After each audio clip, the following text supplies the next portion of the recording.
அகிலம் நியூஸ் நேயர்களுக்கு வணக்கம். இன்றைய நாளுக்கான இரவு நேர பிரதான செய்திகள். முதலில் தலைப்புச் செய்திகள். தையிட்டி திஷவிகாரை விகாராதிபதிக்கு விடுக்கப்பட்ட அறிவிப்பு.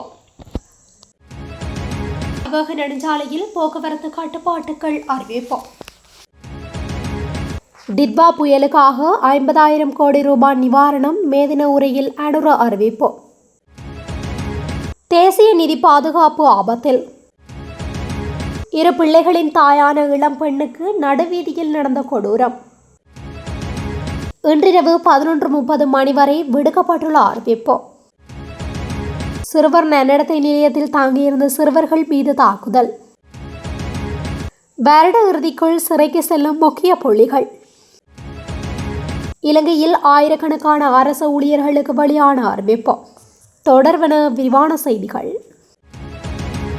தையிட்டி பவானி வீதியினை தடை செய்து இடப்பட்டுள்ள எல்லையை எதிர்வரும் மே மாதம் 11ஆம் தேதிக்கு முன்பதாக அகற்றுமாறு வலிகாமம் வடக்கு பிரதேச சபை தவிசாளர் சோமசுந்தரம் சுகீர்தனால் தையிட்டி திஷவிகாரி விகாராதிபதி ஜிந்தோட்ட நந்தராம தேரருக்கு அறிவுறுத்தப்பட்டுள்ளது.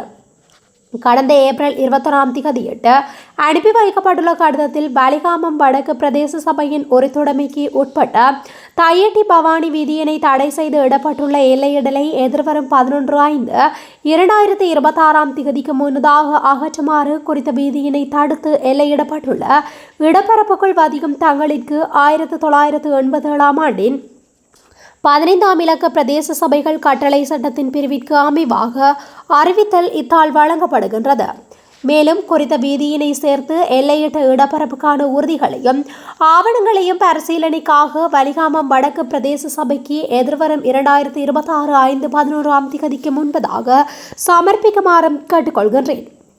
தவறும் பட்சத்தில் 1987ஆம் ஆண்டின் 15ஆம் இலக்க பிரதேச சபைகள் கட்டளை சட்டத்தின் பிரிவிற்கு அமைவாக நடவடிக்கைகள் மேற்கொள்ளப்படும் என்பதுடன் சட்டத்தின் 59ஆம் பிரிவின் ஏற்பாடுகளுக்கு அமைவாக அகற்றப்படும் செலவினங்கள் தங்களிடமிருந்து அறவிட நடவடிக்கை எடுக்கப்படுவதுடன் சட்ட நடவடிக்கைகளுக்கு தாங்கள் உட்பட நேரிடலாம் என்பதையும் அறிய தருகின்றேன் என்று குறிப்பிடப்பட்டுள்ளது. குறித்த கடிதத்தின் பிரதி யாழ்ப்பாணம் மாவட்ட செயலாளர், தெல்லிப்பளை பிரதேச செயலாளர், பலாலி போலீஸ் நிலைய பொறுப்பதிகாரி ஆகியோருக்கும் கையளிக்க நடவடிக்கை எடுக்கப்பட்டுள்ளது. அண்மையில் தையிட்டி காணி அளவீட்டுக்கு நடவடிக்கை எடுக்கப்பட்ட போது பவானி வீதி தவிசாளரால் அடையாளம் காட்டப்பட்டது. தெற்கு அதிவேக நெடுஞ்சாலையின் கலனிகம மற்றும் தொடாங்கொட பிரதேசங்களுக்கு இடைப்பட்ட பகுதியில் அவசரகால பராமரிப்பு பணிகள் நடைபெறுவதால் இன்று போக்குவரத்து கட்டுப்பட்டுள்ளதாக காவல்துறை அறிவித்துள்ளது. அதன்படி மாத்தறை நோக்கி செல்லும் பாதையின் 17வது கிலோமீட்டர் முதல் 19வது கிலோமீட்டர் வரை மற்றும் 28வது கிலோமீட்டர் முதல் 30வது கிலோமீட்டர் வரை உள்ள 2 முக்கிய பிரிவுகளில் பழுதுபார்ப்பு பணிகள் தீவிரமாக முன்னெடுக்கப்பட்டு வருகின்றன எனவும் காவல்துறை குறிப்பிட்டுள்ளது. குறித்த வீதியின் பாதுகாப்பையும் தரநிலையையும் மேம்படுத்தும் நோக்கில் இந்த அவசர பணிகள் மேற்கொள்ளப்படுவதாக காவல்துறை அதிகாரிகள் தெரிவித்துள்ளனர். இதன்படி பராமரிப்பு பணிகள் நடைபெறும் காலப்பகுதியில் மாத்தறை நோக்கி செல்லும் பாதை தற்காலிகமாக மூடப்பட்டுள்ளதுடன் மாற்று ஏற்பாடாக கொழும்பு நோக்கி செல்லும் இரு பாதைகளும் பிரிக்கப்பட்டு இருபுற போக்குவரத்திற்கும் பயன்படுத்தப்படுகின்றன. இதனால் வழக்கமான போக்குவரத்து ஓட்டத்தில் மாற்றங்கள் ஏற்படக்கூடும் எனவும் காவல்துறை தெரிவித்துள்ளது. மேலும் இந்த பகுதிகளில் போக்குவரத்து நெரிசல் ஏற்பட வாய்ப்புள்ளதாலும் விபத்துகளை தவிர்க்கும் நோக்கிலும் இப்பகுதிகளை கடந்து செல்லும் போது வாகன சாரதிகள் மிகவும் கவனமாக வாகனத்தை செலுத்துமாறு காவல்துறை கேட்டுக்கொண்டுள்ளது. இலங்கையில் கடந்த வருடம் ஏற்பட்ட டிட்வா புயலுக்காக 50,000 கோடி ரூபாவை நிவாரணமாக வழங்கியதாகவும் அவற்றில் 1% கடன் வாங்கியோ புதிய நாணயத்தாள்களை அச்சிட்டோ வழங்கவில்லை எனவும் ஜனாதிபதி அனுரகுமார திசாநாயக்க தெரிவித்துள்ளார்.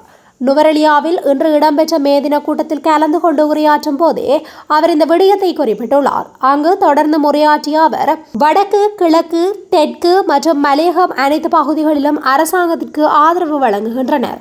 இலங்கையில் முதன்முறையாக உழைக்கும் மக்களின் அரசாங்கம் ஸ்தாபிக்கப்பட்டுள்ளது. நாம் 2 வகையான தீர்மானங்களை எடுத்துள்ளோம். ஒன்று மக்களுக்கானது, மற்றொன்று ஆட்சியாளர்களின் வரப்பிரசாதங்களை நீக்குவது போன்ற தீர்மானங்களை எடுத்துள்ளோம். இலங்கையில் முதன்முறையாக உழைக்கும் மக்களின் நோக்கத்தை அடிப்படையாக வைத்து தீர்மானங்களை எடுக்கும் அரசாங்கமாக உருவாகியுள்ளதென்று தெரிவித்துள்ளார்.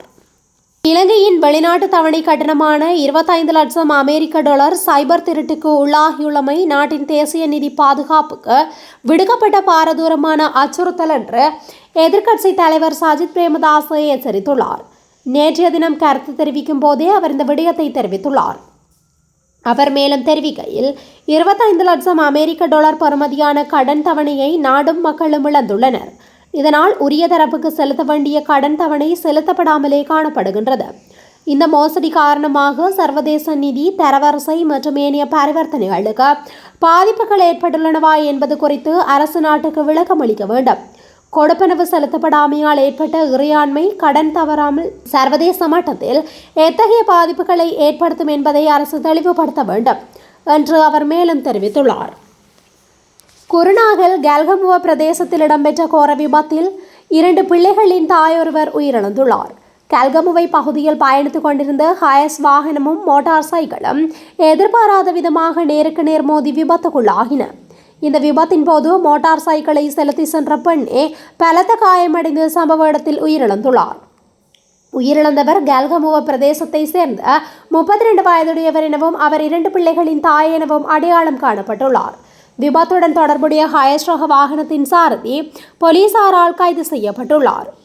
விபத்து குறித்த மேலதிக விசாரணைகளை போலீசார் முன்னெடுத்து வருகின்றனர். பலத்த மின்னல் தாக்கம் குறித்த எச்சரிக்கை அறிவித்தல் ஒன்றை வளிமண்டலவியல் திணைக்களம் விடுத்துள்ளது. இன்று நண்பகல் 12 மணிக்கு வெளியிடப்பட்ட இந்த அறிவித்தல் இன்றிரவு 11:30 மணி வரை செல்லுபடியாகும் என அந்த திணைக்களம் தெரிவித்துள்ளது. சப்ரகமுவ, மத்திய, ஊவா மற்றும் வடமத்திய மாகாணங்களிலும் வவுனியா, முல்லைத்தீவு, கிளிநொச்சி, மன்னார், குருநாகல் மற்றும் திருகோணமலை ஆகிய மாவட்டங்களிலும் சில இடங்களில் இன்று பிற்பகல் 1 மணிக்கு பின்பு இடியுடன் கூடிய மழையுடன் பலத்த மின்னல் தாக்கம் ஏற்படக்கூடும். இடியுடன் கூடிய மழை பெய்யும் சந்தர்ப்பங்களில் அந்த பகுதிகளில் தற்காலிகமாக பலத்த காற்று வீசக்கூடும் எனவும் அந்த திணைக்களம் குறிப்பிட்டுள்ளது. மின்னல் தாக்கங்களினால் ஏற்படக்கூடிய பாதிப்புகளை குறைத்துக் கொள்ள தேவையான முன்னெச்சரிக்கை நடவடிக்கைகளை மேற்கொள்ளுமாறு வளிமண்டலவியல் திணைக்களம் பொதுமக்களை அறிவுறுத்தியுள்ளது. வெளிமடை பகுதியில் அமைந்துள்ள சிறுவர் நன்னடத்தை நிலையம் ஒன்றில் தங்கியிருந்த சிறுவர்கள் மீது தாக்குதல் நடத்திய குற்றச்சாட்டில் கைது செய்யப்பட்ட 5 சந்தேக நபர்கள் விளக்கமறியலில் வைக்கப்பட்டுள்ளனர். குறித்த சந்தேக நபர்கள் வெளிமடை நீதவான் நீதிமன்றில் ஆயர்படுத்தப்பட்டதை அடுத்து அவர்களை விளக்கமறியலில் வைக்குமாறு நீதவான் உத்தரவிட்டுள்ளார். 119 என்ற அவசர தொலைபேசி இலக்கத்திற்கு கிடைத்த தகவலுக்கு அமைய இந்த சம்பவம் தொடர்பான விசாரணைகளை போலீசார் ஆரம்பித்திருந்தனர். நன்னடத்தை நிலையத்தின் ஊழியர்கள் அங்கிருந்த சிறுவர்களை இரும்பு கம்பிகள் மற்றும் தடிகளால் தாக்கியுள்ளதாக ஆரம்பகட்ட விசாரணைகளில் தெரிய வந்துள்ளது. குறித்த நிலையத்தில் தங்கியிருந்த 12 முதல் 18 வயதிற்கு இடைப்பட்ட சிறுவர்களே இந்த தாக்குதலுக்கு உள்ளாகியுள்ளனர். இந்த சம்பவம் தொடர்பில் வெளிமட போலீசார் மேலதிக விசாரணைகளை முன்னெடுத்து வருகின்றனர். இந்த வருடத்திற்குள் அதிகளவானவர்கள் சிறைக்கூடம் செல்வார்கள் என்பது உறுதி. எந்தவொரு தராதரமும் பாராமல் சட்டம் அனைவருக்கும் சமம் என்ற அடிப்படையில் நடைமுறைப்படுத்துவோம் என ஜனாதிபதி அனுரகுமார் திசாநாயக்க தெரிவித்துள்ளார். நுவரெலியாவில் இன்று இடம்பெற்ற மேதின கூட்டத்தில் கலந்து கொண்டு அவர் இந்த விடயத்தை தெரிவித்துள்ளார். வடக்கு, கிழக்கு, தெற்கு மற்றும் மலையகம் அனைத்து பகுதிகளிலும் அரசாங்கத்திற்கு ஆதரவு வழங்குகின்றனர். இலங்கையின் முதன்முறையாக உழைக்கும் மக்களின் நோக்கத்தை அடிப்படையாக வைத்து தீர்மானங்களை எடுக்கும் அரசாங்கமாக உருவாகியுள்ளது. டிட்பா புயலினால் பெருந்தோட்டத்துறை சார்ந்த விவசாய நிலங்கள் என்பன சேதமாகின.